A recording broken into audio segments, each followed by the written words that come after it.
आज की कहानी एक ऐसे लड़के के बारे में है जिसके पास कुछ सुपर पावर आ जाती है जिससे वो कभी भी टाइम को रोक सकता था और किसी के साथ कुछ भी कर सकता है। तो आइए चलते हैं कहानी की ओर। कहानी की शुरुआत में एक लड़के बेक को दिखाया जाता है जिसके गर्लफ्रेंड का नाम मारिया होता है और किसी बात को लेकर इन दोनों में झगड़ा हो जाता है और उनका ब्रेकअप हो जाता है। अगले दिन बेक अपनी गर्लफ्रेंड को किसी और लड़के के साथ देखता है। तभी बेक का फ्रेंड आ जाता है और उसे समझाता है कि तुम्हें अब मारिया के बारे में नहीं सोचना चाहिए, तुम्हें अपना ध्यान किसी और काम में लगाना चाहिए। बेक मारिया से अपना ध्यान हटाने के लिए पेंटिंग क्लास ज्वाइन करता है, लेकिन अंदर से वह काफी दुखी होता है। दिन रात उसके मन में सिर्फ मारिया के ही ख्याल चलते रहते हैं। बेक मारिया को बुलाने की बहुत ही कोशिश करता है, लेकिन कोई फायदा नहीं हुआ। एक दिन बेक मारिया को फोन मिलाता है और उसे कहता है कि क्या हम दोबारा से दोस्त बन सकते हैं, लेकिन मारिया उसे मना कर देती है और फोन कट कर देती है। एक दिन बेक सुपरमार्केट से कुछ सामान खरीदने जाता है। वहाँ उसे एक पोस्टर दिखाई देता है। उस पोस्टर पर लिखा हुआ होता है कि उन लोगों को नाइट शिफ्ट के लिए एक वर्कर की जरूरत है। बेक को मारिया की वजह से रात को नींद नहीं आती, इसीलिए रात को 8 घंटे वक्त बिताने के लिए वो वहाँ पर ज्वाइन कर लेता है। स्टोर में बेक के साथ एक लड़की भी काम करती थी जिसका नाम शिखा है। शिखा के साथ स्टोर के मैनेजर का बिहेवियर बेक को थोड़ा अजीब लगता है। इसके अलावा स्टोर में मेट और बैरी भी काम करते हैं। ये दोनों काम के टाइम हमेशा मस्ती करते रहते हैं और कभी कभी स्टोर में रेस भी लगाते हैं। स्टोर में जॉब करने के बावजूद भी बेक काफी डिप्रेशन में रहता था और हमेशा मारिया के ख्यालों में खोया रहता था। एक दिन बेक मन ही मन सोच रहा था कि काश मैं समय को रोक पाता तो कितना अच्छा होता, लेकिन उसे हैरानी तो तब होती है जब उसके ऐसा सोचते ही टाइम सच में रुक जाता है और स्टोर में जितने भी लोग हैं सबके सब उसी जगह पर फ्रीज हो जाते हैं। कोई भी अपनी जगह से हिल नहीं सकता था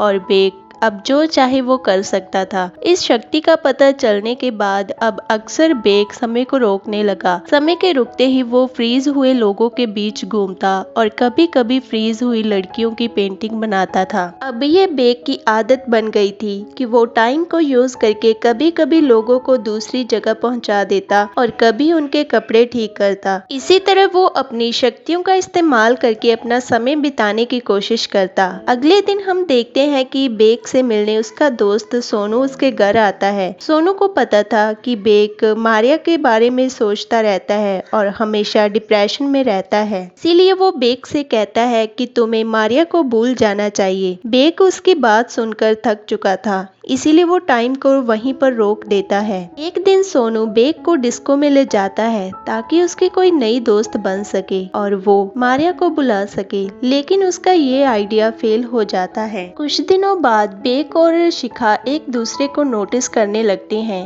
एक दिन जब शिखा को भूख लगी थी तो बेक अपने लॉकर से सैंडविच निकालता है और शिखा को अपने हाथों से खिलाता है। बेक को ये एहसास होने लगता है कि वो अब धीरे धीरे मारिया को भूलकर शिखा को पसंद करने लगा है। अगले दिन हम देखते हैं कि बेक और उसके साथी अपने बॉस के साथ मिलकर फुटबॉल खेलने के लिए जाते हैं, लेकिन बहुत ही कोशिश करने के बाद जब वो जीत नहीं पाते और जैसे ही वो फुटबॉल को किक करता है तो फुटबॉल उछल कर बॉस के चेहरे पर लग जाता है। मैच में हारने की वजह से बेक काफी परेशान हो चुका था, इसीलिए वो टाइम को वहीं रोक देता है और कोल्ड ड्रिंक लेने के लिए वो कैंटीन में जाता है। तभी वो देखता है कि वहाँ पर कोई और भी मौजूद था जो टाइम के रुके होने के बावजूद भी हिल सकता था और इससे पहले वो उसका चेहरा देख पाता वो वहाँ से चला जाता है। तभी बेक को ये पता चलता है कि उसके अलावा भी कोई है जो टाइम के रुके हुए के बावजूद भी इधर उधर घूम सकते हैं। थोड़ी देर बाद जब बेक मैच खेलने के लिए वापस आता है, जैसे ही वो समय को फिर से शुरू करता है तो देखता है कि उसके बॉस के चेहरे पर बॉल लगने की वजह से काफी खून निकल रहा है। इधर मेड अपने बॉस को लेकर हॉस्पिटल जाता है और बेक शिखा को कॉफी पिलाने एक रेस्टोरेंट में लेकर जाता है। शाम होने पर बेक शिखा को उसके घर पर छोड़ने जाता है। अगले दिन से बेक अब इन्वेस्टमेंट करता है क्योंकि कुछ दिनों बाद उसका बर्थडे है और वो सबको अपने बर्थडे पार्टी में इनवाइट करता है। शिखा बेक से कहती है, क्या तुम मेरे साथ पार्टी में चलोगे? तो बेक उसे हाँ कर देता है। आगे हम देखते हैं कि अगले कुछ दिनों तक बेक शिखा के ख्यालों में खोया रहता है और वो हमेशा टाइम को स्टॉप करते रहता है और शिखा की पेंटिंग बनाता रहता है। एक दिन मेड और बैरी एक आर्ट गैलरी का मालिक बनकर बेक को फोन करते हैं और उसे उसकी सारी पेंटिंग के साथ आर्ट गैलरी के ऑफिस में आने को कहते हैं। वहीं दूसरी तरफ मेड और बैरी बेक को बेवकूफ बनाकर बहुत ही खुश हो रहे होते हैं। उसके बर्थडे वाले दिन जब बेक शिखा को लेकर उसके घर जाता है तो वो उसे आर्ट गैलरी वाली बात बताता है, जिसे सुनकर शिखा बहुत ही खुश हो जाती है। बाद में जब ये लोग पार्टी में पहुंचते हैं तो इनको मारिया भी दिखाई देती है।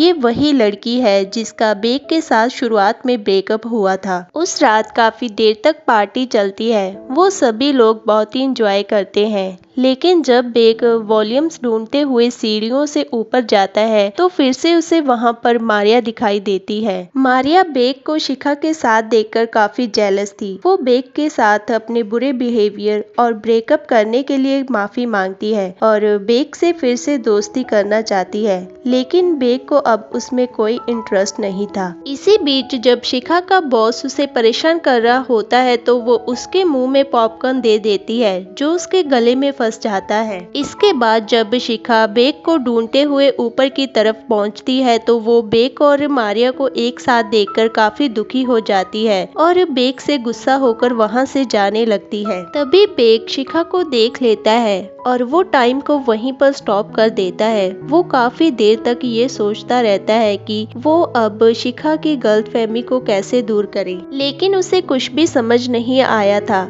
अगले दिन बेक शिखा को मनाने उसके घर जाता है, लेकिन शिखा ने उसकी कोई बात नहीं सुनी और दरवाजा बंद कर देती है। जब बेक स्टोर में जाता है तो वो देखता है कि शिखा की कुर्सी खाली थी। इसका मतलब था कि बेक की वजह से वो नौकरी छोड़ चुकी थी। बेक को शिखा की काफी चिंता होती है, लेकिन अभी उसे आर्ट गैलरी पहुंचना था, क्योंकि बेक को ऐसा लगता था कि सच में आर्ट गैलरी के मालिक ने उसे बुलाया है। और जब बेक आर्ट गैलरी पहुंचता है तो वहाँ का मालिक कहता है, मैंने तुम्हें कॉल नहीं किया, लेकिन अब तुम यहाँ आ ही गए हो तो अपनी पेंटिंग मुझे दिखा सकते हो। आर्ट गैलरी के मालिक को बेक की सारी पेंटिंग्स बहुत ही पसंद आती है और वो बेक की पेंटिंग दुनिया को दिखाने के लिए एक बड़ा सा फंक्शन ऑर्गेनाइज करते हैं। बेक काफी खुश हो जाता है और अपने आर्ट एग्जीबिशन में आने के लिए शिखा को भी इनविटेशन भेजता है। आर्ट एग्जीबिशन के दिन जब बेक शिखा को देखता है तो बहुत ही खुश हो जाता है। एग्जीबिशन में बेक की बनाई गई पेंटिंग को देखकर शिखा बहुत ही हैरान हो जाती है, क्योंकि उसको सारी पेंटिंग्स में अपना ही चेहरा नजर आता है।